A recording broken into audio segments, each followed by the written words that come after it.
Maman m'a donné une boîte vide pour mon anniversaire, en disant « le cadeau parfait pour quelqu'un qui ne fait rien pour sa famille ».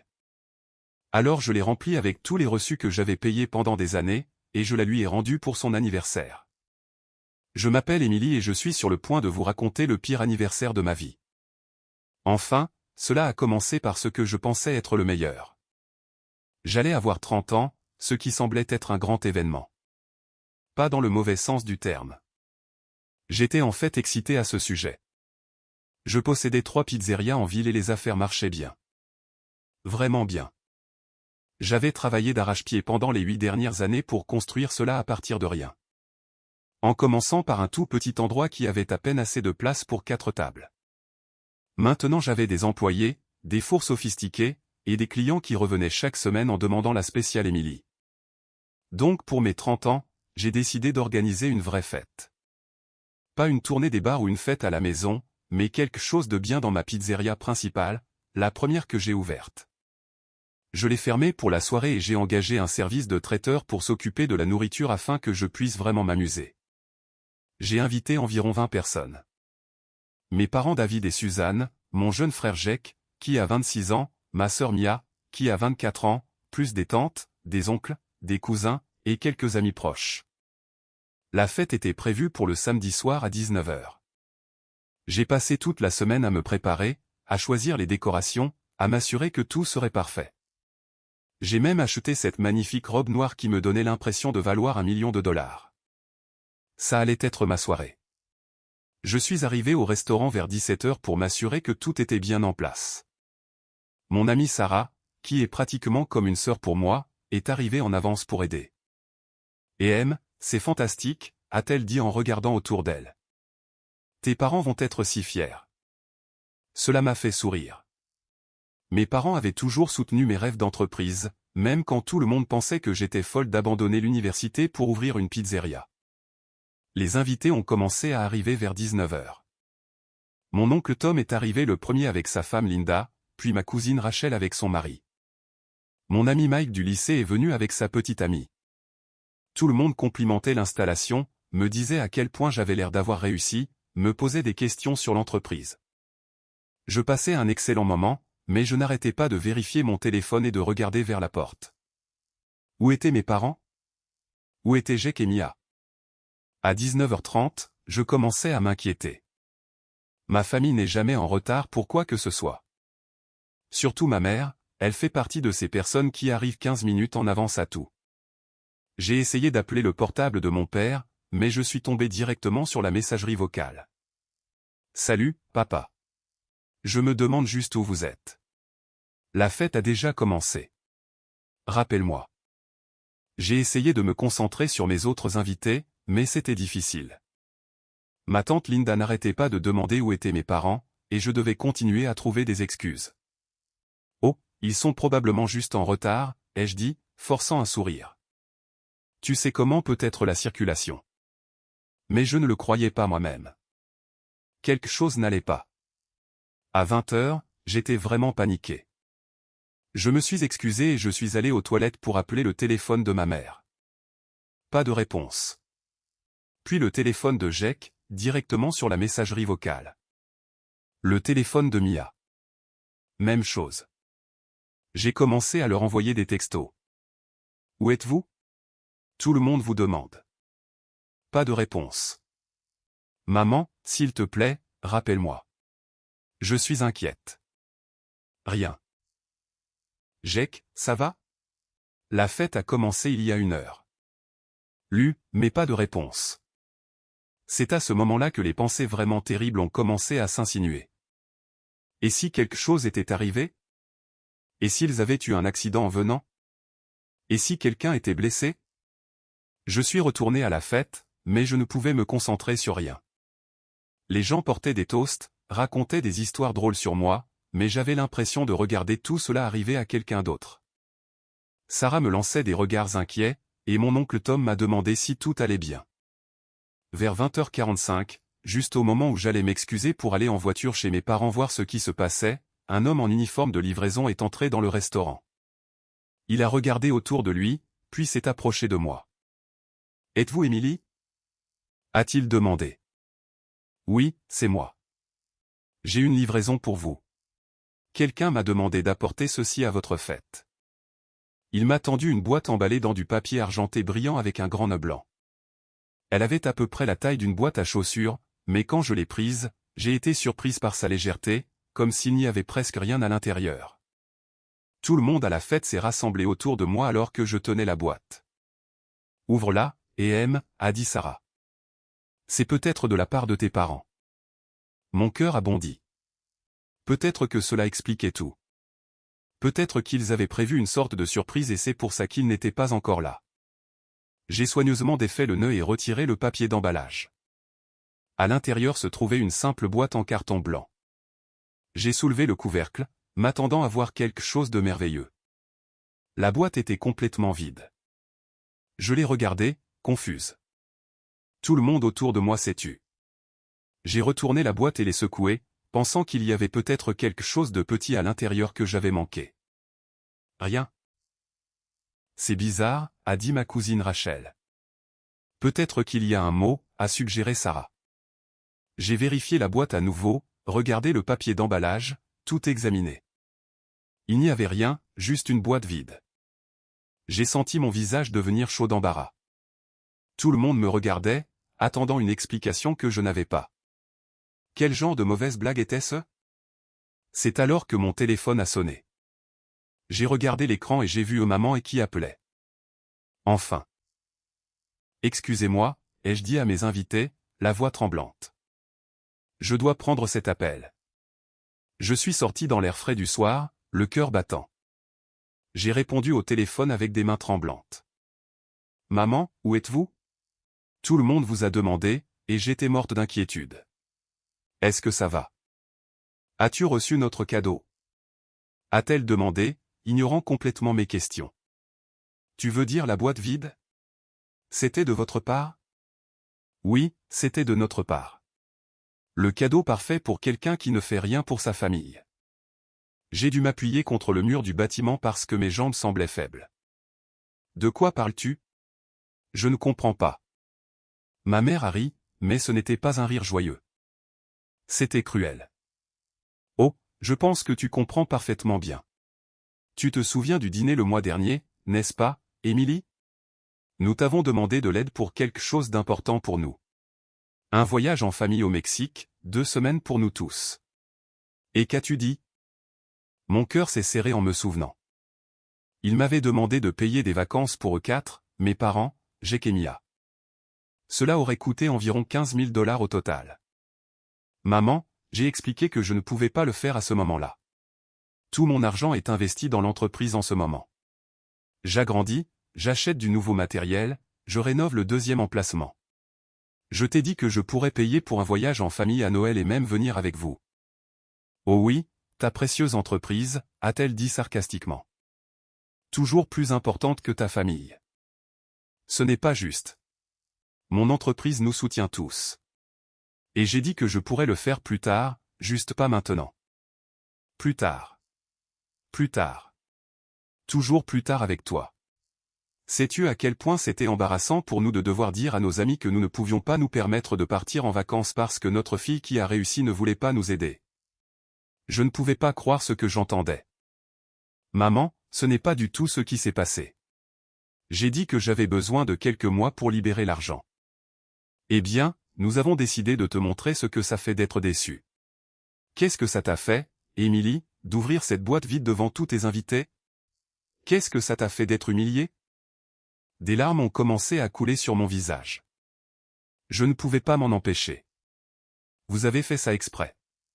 Vous m'avez humilié devant tout le monde le jour de mon anniversaire parce que je ne pouvais pas vous donner de l'argent tout de suite. Considère ça comme une leçon, a-t-elle dit froidement. Peut-être que maintenant tu réfléchiras à 2 fois avant de faire passer ton entreprise avant ta famille. J'ai essuyé mon visage avec le dos de ma main, essayant de me ressaisir. Je ne peux pas croire que vous me feriez ça. Oh, mais nous n'avons pas encore fini, a poursuivi ma mère. Tu as encore une chance de réparer ça. Mon anniversaire est dans 2 semaines, et j'attends un cadeau très spécial de ta part. Quelque chose qui montre que tu as appris ta leçon. Quel genre de cadeau? Ai-je demandé, bien que je sache déjà ce qu'elle voulait dire. Je pense que tu sais exactement ce que je veux dire. 15 000 $ devraient suffire. Pour le voyage au Mexique que tu nous as refusé. Ma bouche s'est ouverte. Après tout ce qu'ils venaient de me faire subir, ils s'attendaient encore à ce que je paie pour leurs vacances. Maman, Je dois y aller maintenant, m'a-t-elle interrompu. Mais pense à ce que j'ai dit, Émilie. 2 semaines. Ne nous déçois pas encore. Elle a raccroché. Je suis resté là, dans le parking, tenant mon téléphone et pleurant. Je ne pouvais pas croire que ma propre famille m'avait tendu un piège comme ça. Ils avaient tout planifié, ne pas venir à ma fête, envoyer la boîte vide, me faire passer pour une idiote devant tout le monde. J'ai essayé de me ressaisir avant de rentrer à l'intérieur, mais tout le monde pouvait voir que quelque chose n'allait pas dès que j'ai franchi la porte. Et M, que s'est-il passé? A demandé Sarah, se précipitant vers moi. Tu as l'air terrible. Est-ce que tout va bien avec ta famille? A demandé mon oncle Tom. J'ai forcé un sourire et j'ai essayé d'agir normalement. Oui, tout va bien. Ils ont eu une urgence à gérer. Ils envoient leurs excuses. Mais je pouvais dire que personne ne me croyait. Mon visage était probablement encore rouge d'avoir pleuré, et je n'arrêtais pas de jeter un coup d'œil à cette stupide boîte vide posée sur la table. La fête s'est pratiquement terminée après ça. Les gens ont commencé à trouver des excuses pour rentrer tôt, devoir promener leurs chiens, avoir des réunions tôt le lendemain. En 1 heure, tout le monde était parti sauf Sarah. Émilie, que s'est-il vraiment passé? A-t-elle demandé après le départ du dernier invité. Je lui ai tout raconté sur l'appel téléphonique, sur ce que ma famille avait fait, sur le voyage au Mexique qu'ils voulaient que je paie. Sarah a écouté, la bouche bée. Tu plaisantes? A-t-elle dit quand j'ai eu fini.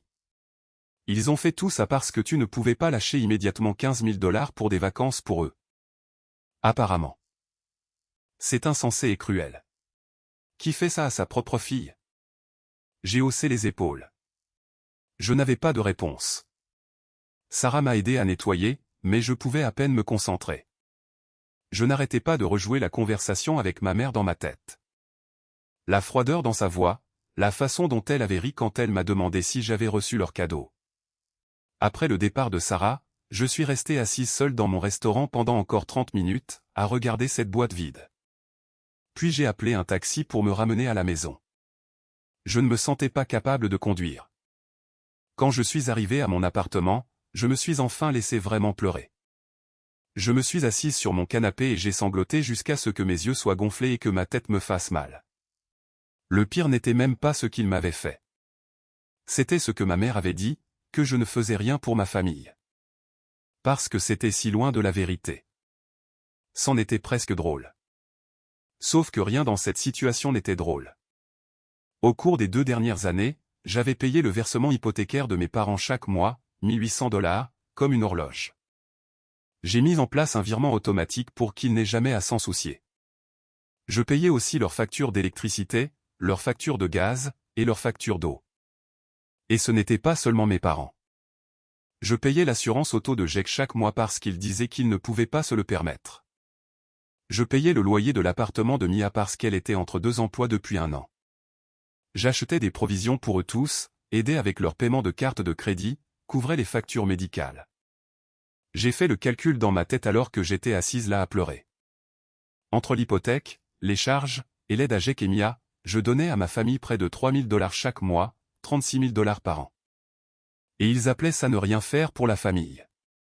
Au moment où j'ai arrêté de pleurer, il était plus de minuit. Mon anniversaire était officiellement terminé, le pire anniversaire de ma vie. Mais alors que j'étais assise là, dans mon appartement silencieux, quelque chose a changé en moi. La tristesse a commencé à se transformer en colère. Puis la colère a commencé à se transformer en autre chose, quelque chose de plus dur.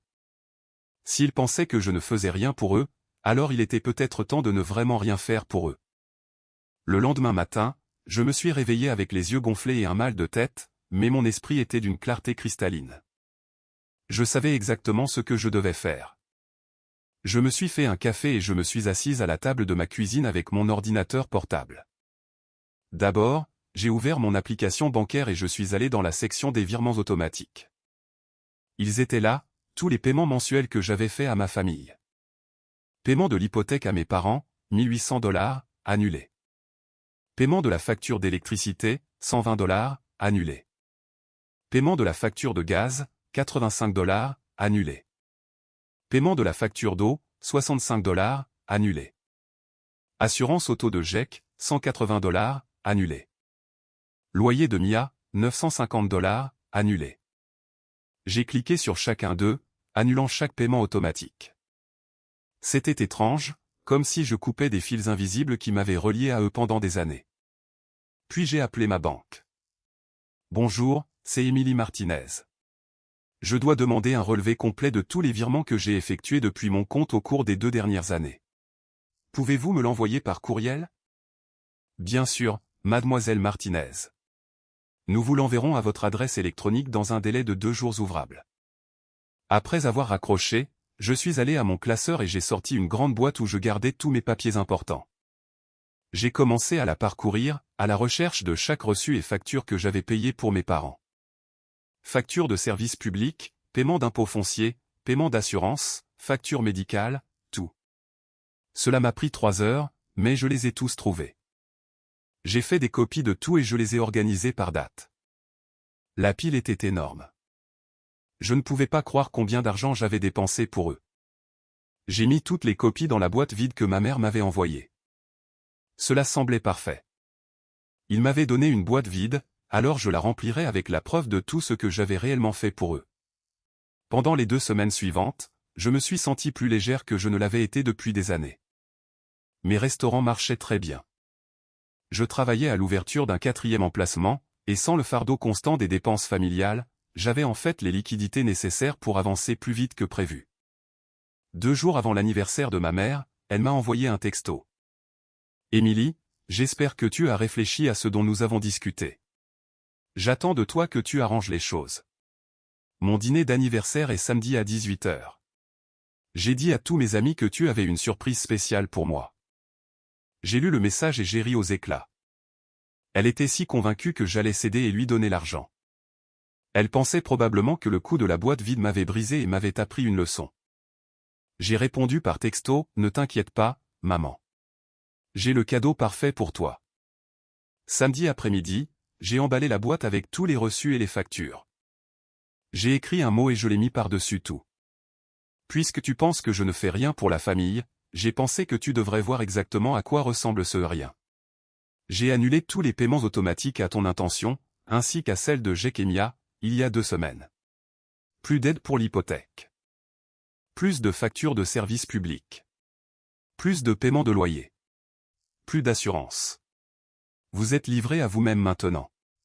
Joyeux anniversaire, Émilie. J'ai appelé un service de messagerie et je l'ai fait livrer chez mes parents à 18 h précises, juste au moment où son dîner d'anniversaire devait commencer. Puis je suis rentré chez moi, j'ai mis mon pyjama, je me suis fait un chocolat chaud, et j'ai allumé ma série Netflix préférée. Je me suis installé sur mon canapé avec un grand sourire, en attendant que le feu d'artifice commence. À 18 h 45, j'ai reçu une notification indiquant que le colis avait été livré. J'ai mis mon téléphone en silencieux et j'ai continué à regarder ma série. À 19 h 30, mon téléphone s'illuminait constamment d'appels et de textos.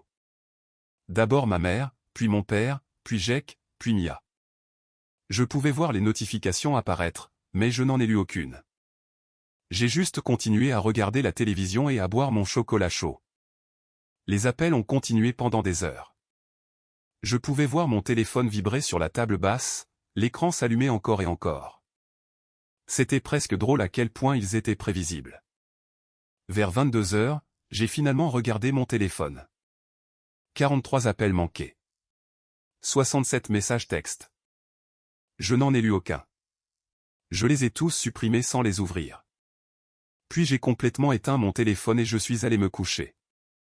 J'ai mieux dormi que je ne l'avais fait depuis des mois. Le lendemain matin, j'ai rallumé mon téléphone. Il y avait déjà 15 nouveaux appels manqués et 28 nouveaux messages de la nuit. Je les ai également supprimés sans les lire. Vers midi, ma mère a rappelé. Cette fois, j'ai décidé de répondre.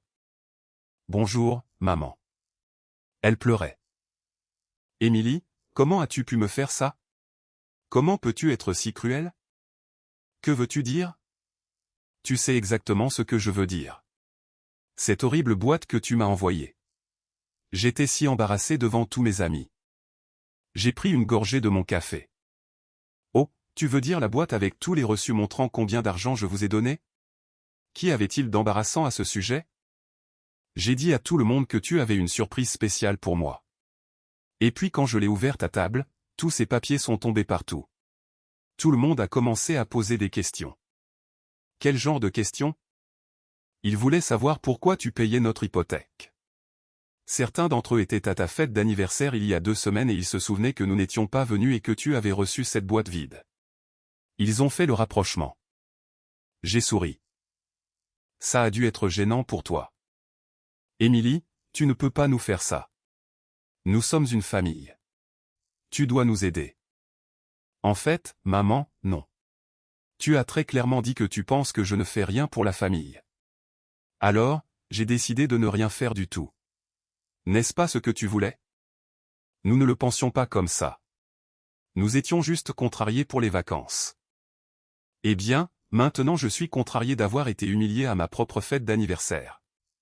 C'est drôle comme les choses fonctionnent. Émilie, s'il te plaît. Nous sommes désolés. Nous avons fait une erreur. Mais tu ne peux pas nous couper les vivres comme ça. Regarde-moi faire. Mais l'hypothèque, nous ne pouvons pas nous permettre l'hypothèque sans ton aide. On dirait que c'est votre problème, pas le mien. Elle s'est mise à pleurer plus fort. S'il te plaît, Émilie, nous ferons n'importe quoi. Nous nous excuserons publiquement. Nous dirons à tout le monde que nous avions tort. S'il te plaît, ne fais pas ça. Trop tard, maman. Tu as eu ta chance de me traiter avec respect, et tu as choisi de m'humilier à la place. Maintenant, tu dois vivre avec les conséquences. Mais nous sommes une famille. La famille ne se traite pas de la façon dont vous m'avez traité. J'en ai fini. J'ai raccroché et j'ai immédiatement bloqué son numéro.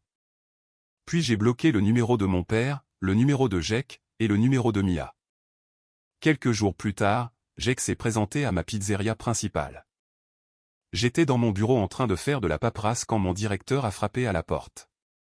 Émilie, ton frère est là et il exige de te voir. Il a l'air vraiment contrarié. J'ai soupiré. J'aurais dû m'y attendre. Laisse-le entrer, mais reste à proximité au cas où j'aurais besoin de toi. Jake a fait irruption dans la porte comme une tornade. Son visage était rouge et il avait l'air de ne pas avoir dormi depuis des jours. Émilie, qu'est-ce qui ne va pas chez toi? Tu dois me donner de l'argent pour le loyer tout de suite. Mon propriétaire menace de m'expulser. Je n'ai même pas levé les yeux de mon ordinateur. Cela ressemble à un problème personnel, Jake. Un problème personnel? Tu plaisantes? Tu paies mon loyer depuis plus d'1 an. Tu ne peux pas juste arrêter. En fait, si, je peux. Et je l'ai fait. Il a commencé à faire les 100 pas dans mon petit bureau, de plus en plus agité. C'est insensé. Je ne peux pas me permettre de vivre seul. J'ai besoin de cet argent. Alors peut-être que tu devrais trouver un meilleur travail, ou un deuxième emploi, ou apprendre à gérer un budget. Ne me parle pas comme si j'étais un enfant. J'ai finalement levé les yeux vers lui. Alors n'agis pas comme tel. Tu as 26 ans, Jake. Il est temps de grandir. Il a arrêté de faire les 100 pas et m'a dévisagé. Je ne peux pas croire que tu fais ça à ta propre famille. Que t'est-il arrivé? Ce qui m'est arrivé? Vous m'avez humilié à ma propre fête d'anniversaire parce que je ne pouvais pas immédiatement lâcher 15 000 $ pour des vacances pour vous. Voilà ce qui m'est arrivé. C'était l'idée de maman, pas la mienne. Et tu as suivi. Tu ne m'as pas appelé. Tu ne m'as pas envoyé de texto.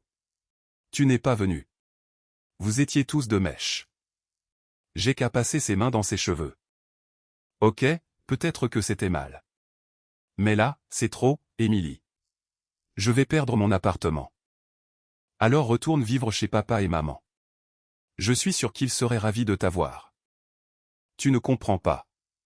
Sans ton argent, ils peuvent à peine se payer leur propre maison. Il n'y a pas de place pour moi et Mia. J'ai haussé les épaules. On dirait que vous devez tous apprendre à être des adultes indépendants.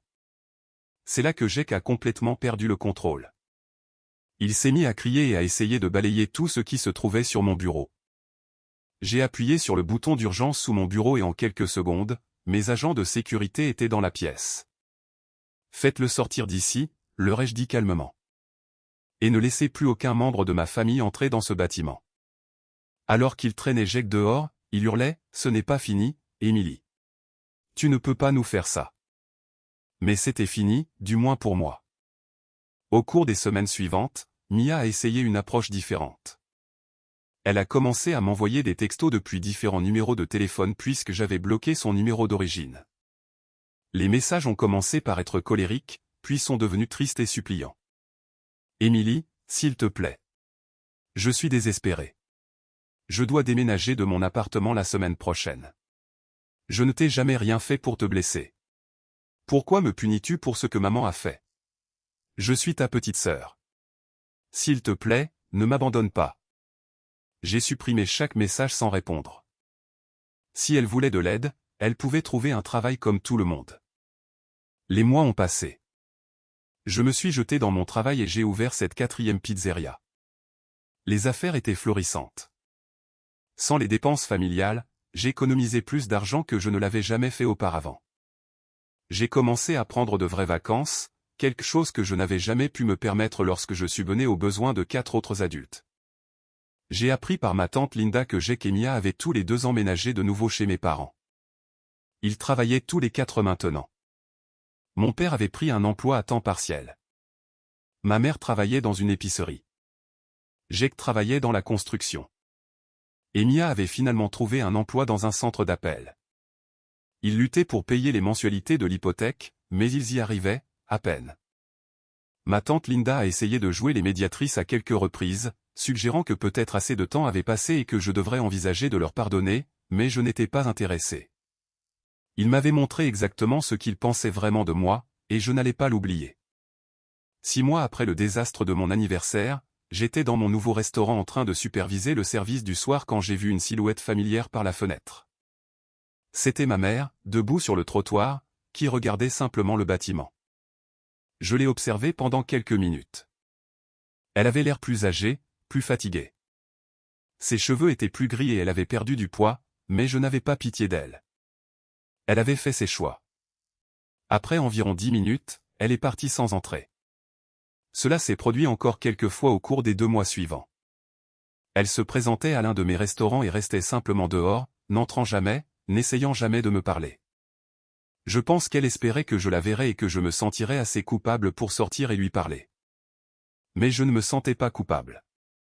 Je me sentais libre. 1 an après mon 30e anniversaire, j'allais mieux que jamais. J'avais ouvert une 5e pizzeria et j'envisageais de franchiser mon entreprise.